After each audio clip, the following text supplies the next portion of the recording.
Je vais vous parler d'Al-Qaïda, qui signifie la base ou la règle. C'est une organisation djihadiste sunnite, fondée en 1988, notamment par Oussama Ben Laden.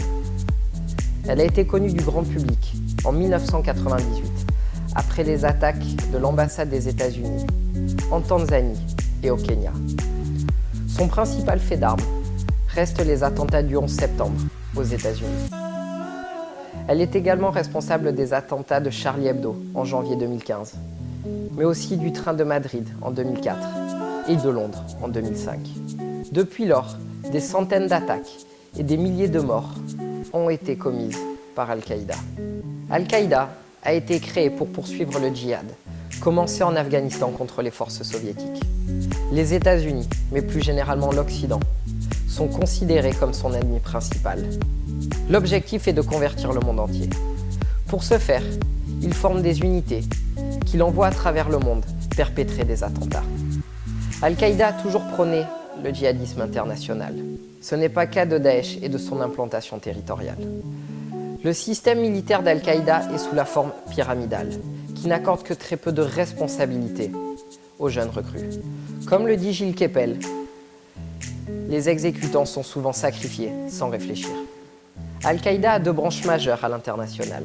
Au Maghreb, avec AQMI, responsable de l'attentat du Burkina Faso en 2016, mais aussi en péninsule arabique, avec AQPA, responsable de l'attentat de Charlie Hebdo en janvier 2015. AQPA est considérée par les États-Unis comme la branche la plus dangereuse. Depuis 2009, elle est passée de centaines de djihadistes à des milliers de djihadistes aujourd'hui.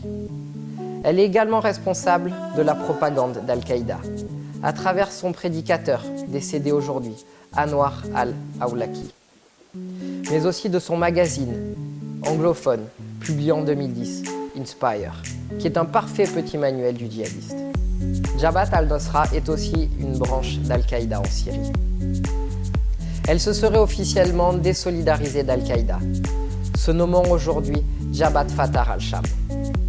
Mais il s'agit d'une stratégie en Syrie pour paraître moins radicale qu'Al-Qaïda, bien qu'elle soit aujourd'hui toujours ralliée à la maison mère. Depuis sa fondation, plusieurs organisations ont rejoint Al-Qaïda, notamment Al-Shabaab en Somalie et de Jihad Islamic Union au Pakistan. Son principal allié en Afrique subsaharienne est Ansar Dine. C'est une faction touareg, salafiste, djihadiste, qui est principalement active au nord du Mali. Elle est inscrite sur la liste des organisations terroristes par les États-Unis. Plusieurs spécialistes s'accordent aujourd'hui pour dire qu'Al-Qaïda profiterait de l'attention médiatique d'une part et la concentration militaire d'autre part, à la fois de l'Occident et de l'Iran, pour pouvoir se renforcer dans le monde entier.